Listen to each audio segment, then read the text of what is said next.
Kodakara saint Joseph ഫൊറോന ദേവാലയത്തിന്റെ നേതൃത്വത്തിൽ mega Carol നടത്തി. കൊടകര സെന്റ് ജോസഫ് ഫൊറോന ദേവാലയത്തിലെ കേന്ദ്ര സമിതിയുടെ നേതൃത്വത്തിൽ നടത്തിയ മെഗാ കരോൾ ഫൊറോന വികാരി ജെയ്സൺ കരിപ്പായി ഫ്ളാഗ് ഓഫ് ചെയ്തു.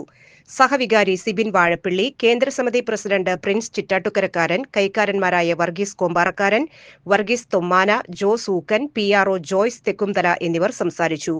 4 മേഖലാ കൺവീനർമാർ നേതൃത്വം നൽകി. അനുസ്മരണം ഇന്ന് കൊടകര പള്ളിയങ്കണത്തിൽ നടന്നുകൊണ്ടിരിക്കുന്നത്.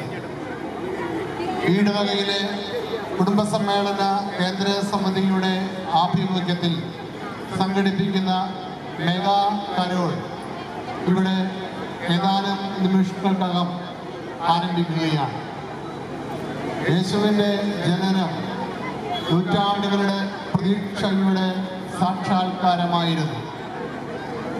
ആ ജനനം ലോകത്ത് ഒരുപാട്